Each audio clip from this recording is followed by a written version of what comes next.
السلام عليكم ورحمة الله وبركاته. بسم الله بسم الله بسم الله، اللهم صل وسلم على نبينا محمد. اللهم صل وسلم على نبينا محمد. اللهم صل وسلم على نبينا محمد. إن شاء الله النهاردة هنتكلم مع بعض على حرف اللام. هو حرف من الحروف المهمة جدا، من الحروف الهجائية. هنعرف إن شاء الله نتعلم النهاردة إزاي نكتبه، وإزاي نكتبه في أول الكلمة وفي وسط الكلمة وفي آخر الكلمة، وإزاي ننطقه كمان بالحركات القصيرة، وإزاي ننطقه بالحركات الطويلة. طيب، حرف اللام بيتكتب إزاي؟ حرف اللام بيجي من فوق السطر كده، من فوق واخده وانزل بيه واطلع بيه طبق كده لحد السطر. طيب، حرف اللام في أول الكلمة باجي من فوق وانزل على السطر كده وامشي على السطر ده إذا كان في أول الكلمة. طيب، اللي نعرفه كمان إن حرف اللام من الحروف المتصلة. يعني إيه من الحروف المتصلة؟ يعني من الحروف اللي بتقبل إن الحرف اللي قبلها يتصل بيها، والحرف اللي بيجي بعديها برضو بيتصل بيها. طيب، في وسط الكلمة برضو باجي من فوق كده ويكون في حرف متصل قبليه وحرف متصل إيه بعديه. طب في آخر الكلمة قال لي ليه حالتين. إذا كان اللي قبل من الحروف المتصلة فهو بيتكتب على السطر كده وانزل بيه لفوق، من فوق لتحت كده، وهو بيكون متصل بالحرف الايه اللي قبليه. طب إذا كان الحرف اللي قبليه منفصل، الحروف القطع يعني اللي ما بتحبش حد يتصل بيها، بينزل كامل برضو بس غير متصل بالحرف الايه اللي قبليه. طيب، يبقى حرف اللام في أول الكلمة، في وسط الكلمة، في آخر الكلمة إذا كان يسبقه حرف من الحروف اللي بتحب تتصل باللي قبلها. أما إذا كان في حرف من حروف القطع تسبقه فهو ما بيتصلش بيه. طيب، تعالوا بقى نقول مع بعض كلمات بالحركات القصيرة اللي بتشمل على حرف اللام. طيب، أول حركة هنعرفها وإحنا عارفين الحركات بتاعتنا، حركة الفتح وحركة الضم وحركة الكسر.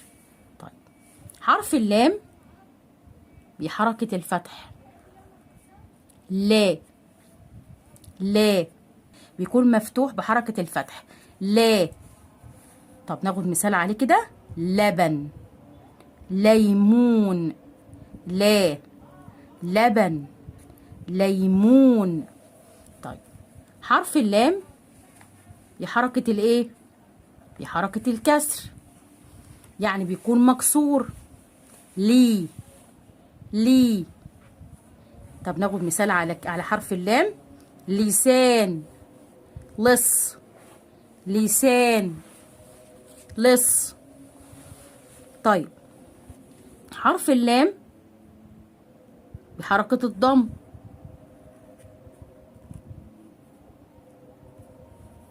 لو، لو، لعبة، لحوم، لو، لعبة بيكون مضموم فلازم أضمه، لو، لعبة، لحوم. طب حرف اللام الساكن، قال لي حرف اللام الساكن لازم يسبقه حرف متحرك عشان أعرف أنطقه بطريقة صحيحة. دلو، دل، دلو، دل، دلو. مل، ملح، مل، ملح. اللام لما يكون عليها حركة الفتح يعني حرف مفتوح، لبن، لا، لبن، ليمون.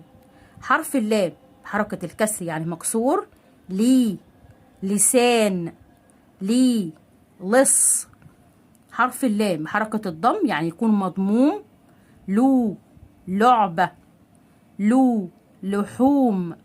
الحرف الساكن عشان اعرف انطقه لازم يكون فيه حرف متحرك عشان اعرف انطقه بطريقة صحيحة زي ما قلنا من الاول. دل، دلو، مل، ملح. تعالوا نتعرف بقى على اللام مع المد بالالف، واللام مع المد بالياء، واللام مع المد بالواو. بيكون شكلها ازاي؟ اللام مع المد بالالف بيكون شكلها كده. اول حاجة بكتب اللام ومعاها ألف. طب ينفع يتكتب كده؟ لا، تكتب لام ألف، لام جواها ألف. طب لو لقيت همزة هنا ما ينفعش أقول عليها مد بالألف، لأن الألف معروفة إن الألف المد مبقاش عليها أي همزة. طب المد بالياء برضو لام، بس خلي بالنا من حاجة، إن المد بالألف لازم الحرف اللام يكون عليه فتح. طب لو ما لقيتش حركة الفتح ما ينفعش أقول عليها إنها مد بالألف. طب مد بالياء لام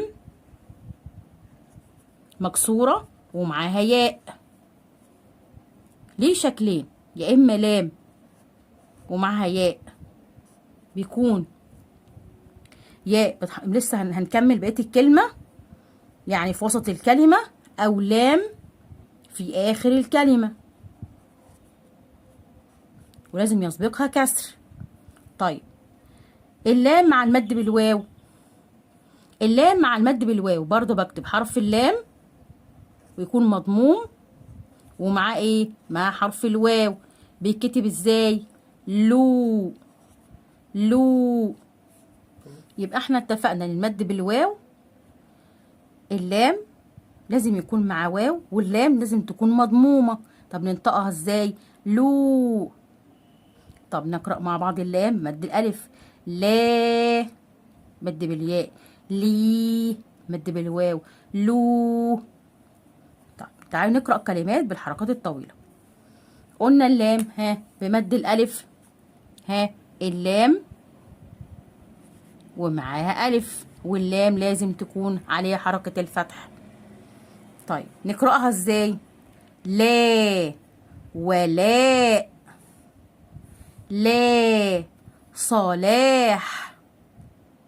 طيب لام مع المد بالياء بتتكتب ازاي؟ احنا لسه كاتبينها، يا اما نكتبها كده على السطر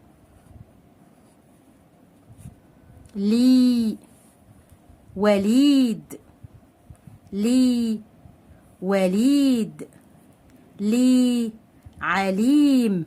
طبعا طالما في مد يبقى لازم اطول في الكلمة، خلاص لازم يبقى في إطالة في الكلمة، لأن الياء هي بتعمل عملية إطالة للكلمة.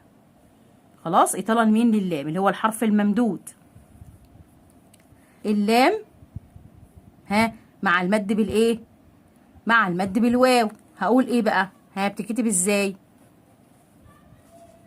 لو، واللام لازم تكون مضمومة، لو، واعمل إطالة لللام عشان اللام بقت الحرف الممدود. لو قلوب، لو ملوك.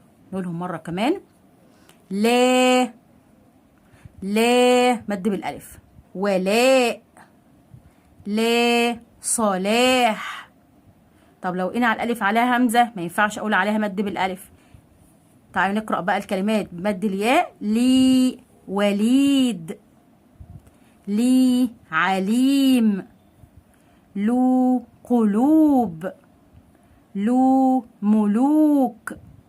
كده احنا خدنا حرف اللام في أول الكلمة وسط الكلمة وآخر الكلمة، وتعرفنا على حرف اللام بالحركات القصيرة وخدنا عليها بعض الكلمات، وكمان اتعرفنا على اللام بالحركات الطويلة، وكمان خدنا أمثلة بالحركات الطويلة. شكرا، جزاكم الله خيرا.